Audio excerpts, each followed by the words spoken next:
Hello बच्चों, मैं हूँ आपकी हिंदी टीचर अंजू मैडम और मेरे क्लास में आप सभी बच्चों का हार्दिक स्वागत है। बच्चों, आज मैं कवि मैथिली शरण गुप्त द्वारा रचित एक काव्य यशोधरा को लेकर आपके समक्ष उपस्थित हूँ। इस काव्य में कवि मैथिली शरण गुप्त जी ने यशोधरा के चारित्रिक गुणों को बखूबी उभारा है। आज मैं इस काव्य के एक प्रमुख अंश को और उसकी व्याख्या को लेकर आपके समक्ष उपस्थित हूँ। यह काव्यांश जो है आपके परीक्षा के लिए काफ़ी महत्वपूर्ण है, तो इसीलिए मैंने सोचा कि अगर इस काव्यांश की व्याख्या आपको समझ में आ जाएगी तो आप इससे संबंधित हर प्रश्न का जवाब अच्छी तरह से परीक्षा की कॉपी में लिख सकेंगे। इस काव्यांश को अगर एक शीर्षक दे दिया जाए तो वह शीर्षक होगा सखी वे मुझसे कहकर जाते। इस काव्यांश को मैं 2 भागों में पढ़ाऊंगी। तो आज प्रथम भाग के अंतर्गत जितने अंश की मैं व्याख्या प्रस्तुत करूंगी, चलिए सबसे पहले मैं इसे पढ़कर सुनाती हूँ, इसके कठिन शब्दों के अर्थ को बताऊंगी और फिर इसके प्रत्येक पंक्ति की व्याख्या होगी। तो चलिए शुरू करते हैं। सिद्धि हेतु स्वामी गए यह गौरव की बात, पर चोरी चोरी गई यही बड़ा व्याघात। सखी वे मुझसे कहकर जाती, कह तो क्या मुझको वे अपनी पथबाधा ही पाते। मुझको बहुत उन्होंने माना, फिर भी क्या पूरा पहचाना। मैंने मुख्य उसी को जाना, जो वे मन में लाते, सखी वे मुझसे कहकर जाते। स्वयं सुसज्जित करके क्षण में प्रियतम को प्राणों के पन में, हम ही भेज देती हैं रन में छात्र धर्म के नाते, सखी वे मुझसे कहकर जाते। हुआ न यह भी भाग्य अभागा, किस पर विफल गर्व अब जागा। जिसने अपनाया था त्यागा, रहे स्मरण ही आते, सखी वे मुझसे कहकर जाते। अब चलिए कठिन शब्द के अर्थ को देख लें। कठिन शब्दों के अर्थ। सिद्धि यानी सफलता, उद्देश्य। हेतु माने के लिए। स्वामी यानी सिद्धार्थ। गौरव यानी गर्व। व्याघात यानी आघात, चोट यानी दुख पहुंचना। पथ बाधा यानी रास्ते में विघ्न या रुकावट। मुख्य यानी प्रमुख, सबसे पहले। सुसज्जित यानी तैयार करना। क्षण यानी पल, तुरंत। प्राणों के पन यानी प्राणों की होड़, प्राणों की बाजी, होड़ लो ना, बाजी। रण यानी युद्ध। छात्र धर्म, छात्र धर्म का अर्थ होता है क्षत्रिय धर्म। अभागा यानी सौभाग्य का न होना। विफल यानी व्यर्थ। त्यागा यानी छोड़ दिया। स्मरण यानी याद। तो ये है कठिन शब्दों के अर्थ। अब चलिए मैं पंक्ति के अर्थ की व्याख्या प्रस्तुत करती हूँ। यशोधरा काव्य के जिस अंश की आज मैं व्याख्या प्रस्तुत कर रही हूँ, यदि आप उस अंश को पुस्तक में देखें तो नंबर 26 और 27, तो आप अपने पुस्तक से इस पंक्ति को देख सकते हैं। सबसे पहले प्रसंग समझ लेते हैं। राजकुमार सिद्धार्थ ने जब यह अनुभव किया कि यह संसार दुखों से भरा हुआ है, तो उन्होंने दुख के कारण और उसके निवारण यानी दुख का निदान कैसे किया जाए, इसका उपाय खोजने का निश्चय किया। और इसके लिए उन्होंने राजमहल के सुख, वैभव, माता पिता और अपनी पत्नी यशोधरा का परित्याग कर दिया। यानी उन्होंने रात्रि के समय सोई हुई यशोधरा और अपने शिशु राहुल को सोता हुआ छोड़कर वे वन को प्रस्थान किए, यानी उन्होंने राजमहल का परित्याग कर दिया। सिद्धार्थ की पत्नी यशोधरा को इस बात का दुख नहीं है कि गौतम सिद्धार्थ ने उनका परित्याग कर दिया, बल्कि उन्हें इस बात से कष्ट होता है कि गौतम यानी सिद्धार्थ ने अपने परित्याग के बाद इसकी चर्चा कभी भी यशोधरा से नहीं की, बल्कि वे चोरी चोरी वन को प्रस्थान कर गए। वे जाते समय भी एक बार भी यशोधरा से नहीं मिले। इस बात का यशोधरा को दुख है और अपने इस दुख की चर्चा वे अपनी सखी से करती है। तो क्या कहती है आप देखिए जरा। सिद्धि हेतु स्वामी गए यह गौरव की बात, पर चोरी चोरी गए यही बड़ा व्याघात। यशोधरा अपनी सखी से कहती है, सिद्धि हेतु यानी किसी विशेष लक्ष्य की प्राप्ति के लिए, किसी विशेष सफलता की प्राप्ति के लिए, किसी विशेष उद्देश्य की प्राप्ति के लिए कौन चले गए? स्वामी यानी गौतम चले गए, सिद्धार्थ चले गए। यह गौरव की बात, यह बड़े गर्व की बात है। यशोधरा का कहना है कि उसके पति यानी गौतम ने एक विशेष उद्देश्य के लिए वन को गए। ये बड़े ही गर्व की बात है। इस बात पर यशोधरा को अत्यंत गर्व है। पर चोरी चोरी गए यही बड़ा व्याघात। परंतु यशोधरा का यह भी कहना है कि उन्होंने चोरी चोरी वे वन को गए, यानी उन्होंने जो घर का परित्याग किया, अपने परिवार का परित्याग किया, राजमहल के सुख वैभव का परित्याग कर दिया, अपनी पत्नी यशोधरा का परित्याग कर दिया। इस बात से यशोधरा को कष्ट नहीं है, लेकिन उन्होंने चोरी चोरी यह कार्य किया। वे किसी को बता कर नहीं गए, यहाँ तक कि यशोधरा से मिलकर नहीं गए। इस बात का यशोधरा को अत्यंत दुख है, अत्यंत पीड़ा है उसके हृदय में। गौतम यानी सिद्धार्थ के वन चले जाने का उतना दुख नहीं है जितना कि दुख इस बात का है कि गौतम ने यशोधरा से एक बार भी जाने के पहले मिला नहीं।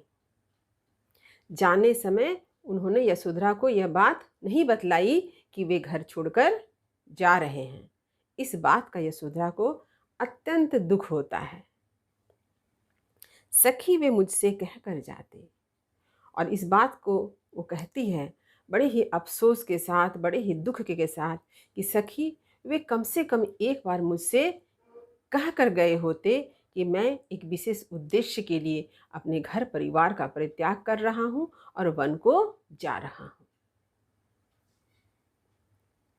कह तो क्या मुझको वे अपनी पथबाधा ही पाते। देखिए प्रश्नवाचक चिन्ह है।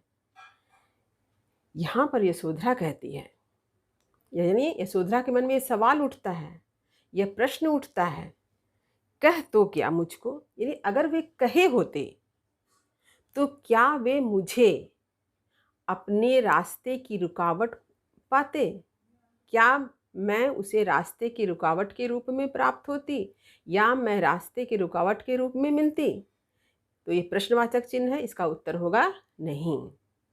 यानी यशोधरा का कहना है कि यदि गौतम ने जाने से पहले यशोधरा से ये सारी बात कही होती तो यशोधरा ने उसे खुशी खुशी विदा कर दिया होता। वे कभी भी सिद्धार्थ के मार्ग की बाधा या रुकावट नहीं बनती। यह बात यशोधरा का कहना है। मुझको बहुत उन्होंने माना, फिर भी क्या पूरा पहचाना। यशोधरा कहती है कि उसके स्वामी सिद्धार्थ ने उन्हें हर तरह से मान सम्मान दिया करते थे। तो ये मान सम्मान देकर भी यशोधरा का कहना है कि क्या सिद्धार्थ ने अपनी पत्नी को यानी यशोधरा को अच्छी तरह से पहचान पाए। तो यह भी देखिए प्रश्नवाचक चिन्ह में है, यानी नहीं पहचान पाए। सिद्धार्थ ने अपनी पत्नी यशोधरा को जितना भी मान सम्मान दिया हो, लेकिन उन्होंने अपनी पत्नी यशोधरा के मन को नहीं समझ सके, उनके मन को नहीं पहचान पाए। मैंने मुख्य उसी को जाना जो वे मन में लाते। और यशोधरा कहती है कि मैंने अपने जीवन में सबसे प्रमुख स्थान किसे दिया? अपने स्वामी सिद्धार्थ को दिया। वे जो कहते उसे मैं स्वीकार कर लेती। वे अपने मन में जो भी बातें लाते मैं उसे मान लेती। सखी वे मुझसे कह कर जाते। और पुनः वह अपनी सखी से कहती है कि मैंने अपने स्वामी को सबसे श्रेष्ठ माना, सबसे पहले माना, और वो जो चाहते वही होता। लेकिन फिर भी सिद्धार्थ ने क्या किया? वन गमन से पहले एक बार भी यशोधरा से नहीं मिले, बल्कि चोरी चोरी घर का परित्याग कर दिया। इस बात का यशोधरा को अत्यंत कष्ट है। इसलिए वह कहती है, सखी वे मुझसे कह कर जाते। स्वयं सुसज्जित करके क्षण में प्रियतम को प्राणों के पन में हमी भेज देती है रन में, छात्र धर्म के नाते सखी वे मुझसे कह कर जाते। यशोधरा जो है वो एक छत्रानी है, और यहाँ पर एक छत्रानी का क्या कर्तव्य है, उसके ओर उन्होंने इशारा किया है कि छत्रानी क्या करती है। छत्रानी युद्ध क्षेत्र में अपने पति को खुशी खुशी शस्त्रों से सुसज्जित करके युद्ध करने के लिए विदा करती है। छत्रानी जो है कभी भी अपने पति के मार्ग की बाधा नहीं बनती है। तो यहाँ पर यशोधरा ने इसी बात की ओर इशारा किया है और हम लोगों ने इतिहास में भी पढ़ा है। तो स्वयं सुसज्जित करके क्षण में प्रियतम को प्राणों के पन में, तो यशोधरा कहती है कि हम छत्रानी जो होती हैं वो क्या करती हैं, स्वयं सुसज्जित करके क्षण में, माने अपने पति को अस्त्र शस्त्र से हम लोग क्या करते हैं, उसे सुसज्जित कर देते हैं। प्रियतम को प्राणों के पन में, और अपने जो प्रियतम है, अपने स्वामी हैं, उसे प्राणों की बाजी लगाने के लिए कहाँ भेज देते हैं, हम ही भेज देते हैं रण में, युद्ध के मैदान में हम ही तो भेजते हैं। हमारा हृदय जो इतना कोमल नहीं है, हमारा हृदय जो है बड़ा धैर्यवान है, हमारे हृदय में वीरता का भाव भरा हुआ है, हम कहीं से भी कमजोर नहीं हैं, यशोधरा का यह कहना है। छात्र धर्म के नाते, क्षत्रिय धर्म को निभाने के लिए हम छत्रानियाँ जो है अपने स्वामी को युद्ध के मैदान में भेजने से पीछे नहीं हटती हैं। तो मैं सिद्धार्थ को कैसे रोक सकती थी, क्योंकि सिद्धार्थ भी तो समाज के कल्याण के लिए वनगमन को जा रहे हैं। यहाँ पर यशोधरा को इसी बात का दुख है कि सिद्धार्थ ने अपने घर का परित्याग करते वक्त यशोधरा से नहीं मिले। सखी वे मुझसे कहकर जाते, और वह कहती है कि सखी वे मुझसे कहकर जाते। हुआ न यह भी भाग्य अभागा, किस पर विफल गर्व अब जागा, जिसने अपनाया था त्यागा, रहे स्मरण ही आते। देखिए, हुआ न यह भी भाग्य अभागा, यशोधरा स्वयं को कोसती है और अपने भाग्य को क्या बताती है, अभागा बताती है कि इसका कोई सौभाग्य नहीं है।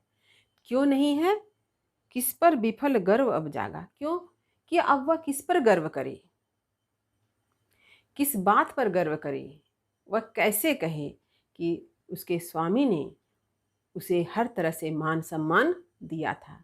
क्योंकि सभी लोग तो यही कहेंगे कि यशोधरा के स्वामी सिद्धार्थ ने यशोधरा का परित्याग कर दिया। लेकिन यही बात अगर सिद्धार्थ घर के परित्याग करते समय यशोधरा से कह कर जाते तो यशोधरा का मान सम्मान जो क्या था, बचा रह जाता। इसलिए वो कहती है कि हुआ न यह भी भाग्य अभागा, उसका यह भाग्य कैसा रह गया, अभागा रह गया, उसे सौभाग्य प्राप्त नहीं हुआ कि वो अपने पति को गर्व के साथ विदा करे। किस पर विफल गर्व अब जागा, अब वह किस पर गर्व करे, सारा गर्व जो है विफल हो गया, व्यर्थ हो गया, बेकार हो गया। जिसने अपनाया था त्यागा, क्योंकि जिसने यानी गौतम सिद्धार्थ ने जिसने अपनाया था यशोधरा को, उसी ने आज यशोधरा का परित्याग कर दिया, यशोधरा का त्याग कर दिया। रहे स्मरण ही आते, अब वे सिर्फ याद आते हैं, उनकी स्मृतियाँ जो है वही याद आती है। अब मेरे पास क्या बचा है, सिर्फ स्मृतियाँ ही बची हैं। सखी वे मुझसे कहकर जाते। पुनः यशोधरा कहती है कि सखी वे कम से कम मुझसे मिलकर गए होते तो मुझे इस बात का दुख नहीं होता। तो उम्मीद करती हूँ कि आज मैंने इस काव्यांश का जो अर्थ समझाया है वह आपको भली भांति समझ में आ गया होगा। यदि कहीं कुछ समझने में दिक्कत हुई हो तो मुझे कमेंट अवश्य करें, वीडियो को लाइक करें, सभी पढ़ने वाले विद्यार्थियों में शेयर अवश्य करें। जो बच्चे मेरे चैनल पर नए हैं वे चैनल को सब्सक्राइब करना ना भूलें। यशोधरा काव्य के जिस अंश की मैंने आज व्याख्या प्रस्तुत की है उसके बाकी बचे हुए अंश की व्याख्या को लेकर मैं अगले वीडियो में आपसे पुनः मिलूंगी। तब तक पढ़ते रहिए, जीवन में आगे बढ़ते रहिए। मेरी शुभकामनाएं आप सभी बच्चों के साथ है। धन्यवाद।